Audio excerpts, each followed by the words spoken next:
MQTT is a protocol which can be used for Internet of Things, IoT, applications.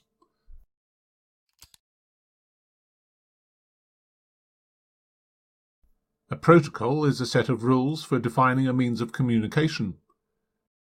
Since IoT is a broad topic, its very essence encompassing great variety, the potential forms of protocols used are also diverse. Furthermore, protocols are combined differently depending on the application, and development of new forms continues apace.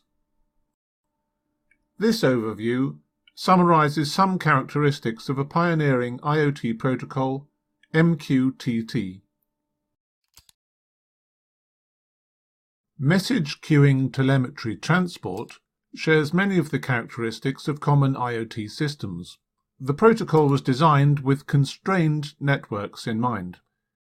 That is to say, for example, where the physical implementation of the network allows for only low data rates, or where network connection time is costly, or where the IoT device itself has limited processing resources.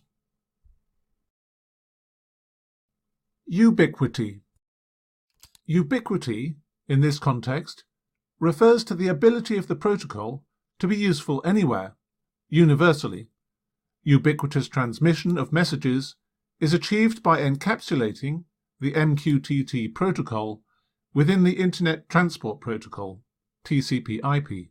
Variations on the theme may also use other underlying protocols, such as Zigbee, a wireless mesh network typically for low-power, low data rate applications. Data distribution typically is facilitated by an intermediary message broker. Entities can declare their interest in certain message types to the broker by a subscription. The message type can be specified as a topic name. The broker, in turn, transmits messages to the requesters according to a topic filter. This functionality enables diverse devices to communicate, and messages can be pushed to the clients. So how is this achieved? The following is a simplified overview. More detailed information is available online via documents published by the organization OASIS.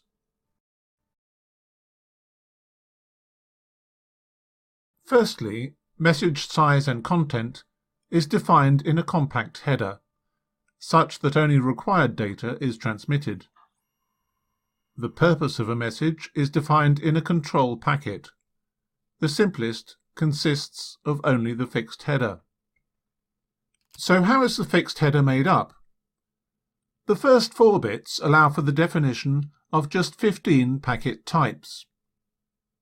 The flags, the following 4 bits, are available to supply more information about a given packet. The remaining length field informs the recipient how much additional information is attached.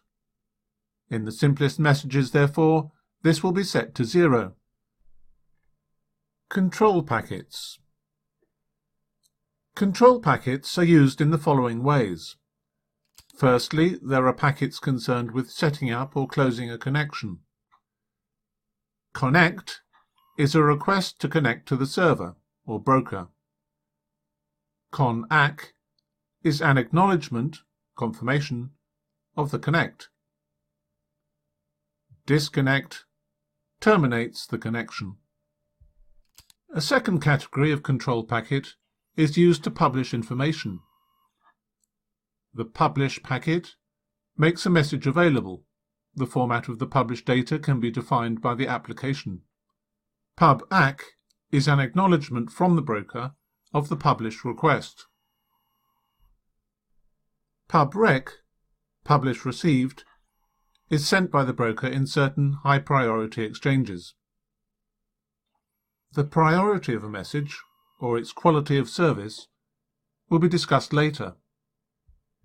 Pub-REL, publish release, is another critical message, sent by high priority by the client to confirm onward transfer or publication. PubComp, publish complete, is the message sent by the server to indicate that the message has been successfully published. Note that some messages may not ask for all the confirmation steps. The advantage of this is that the network becomes less clogged up with redundant traffic, as messages of low importance do not necessarily need acknowledgement. Therefore, the system must have some means of defining which messages require confirmation and which do not. This is defined by QoS, Quality of Service Message Types.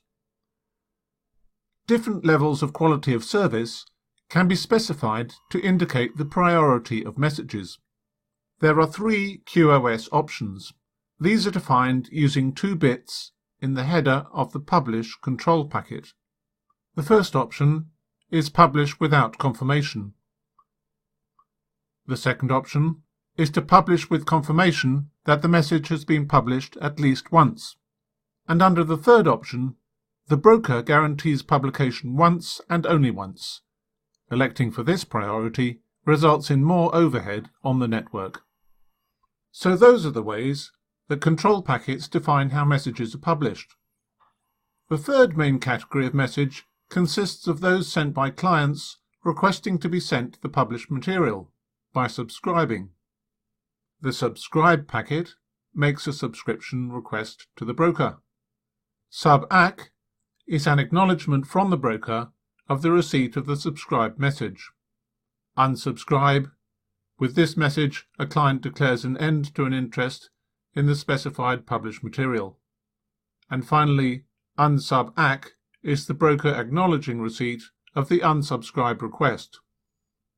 This is all very well, but what happens if the network goes down? Both parties in a communication may need to take some action in the event of a network failure.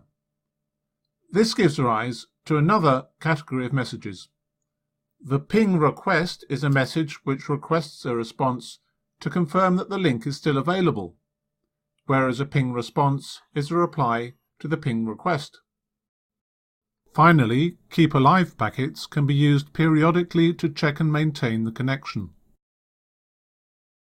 When it comes to dealing with potentially unreliable connections, MQTT has another unique feature, the last will and testament, the will message. A client can leave a request with the broker to publish a specific instruction should its connection be lost unexpectedly. Implementation. An application which led to the creation of MQTT illustrates typical IoT determining factors. Long-distance pipelines require monitoring to check the continuity of the supply. To link sensors by a network formed by physical cables may be impractical, and also potentially introduce a single point of failure.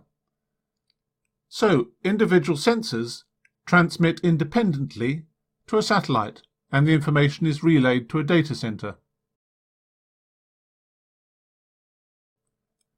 This scenario illustrates some typical IoT concerns. Firstly, a remote, uncertain connection. Isolated sensors in the field of low value using low-tech components. And then the satellite link to each sensor is an expensive type of connection, so only low bandwidth is effectively available. Also, publishing of measurements is not critical. In other words, readings are being received all the time, but they do not all need to be published immediately. And then there is the number of sensors. There are a large number of such sensors, which result in a lot of data to analyze.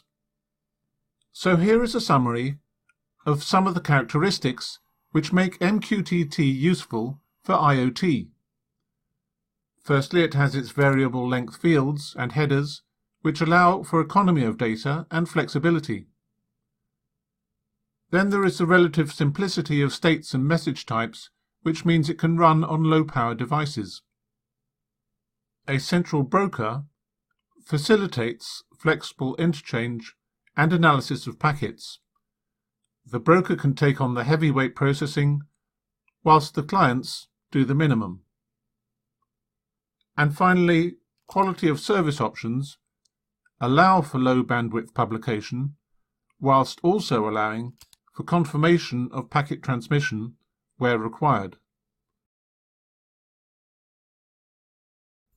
MQTT was developed by Andy Stanford Clark and Arlen Nepper of Cirrus Link Solutions and has since been adopted as an OASIS protocol.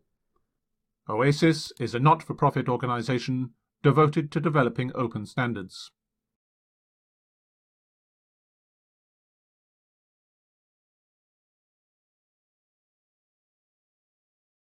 MQTT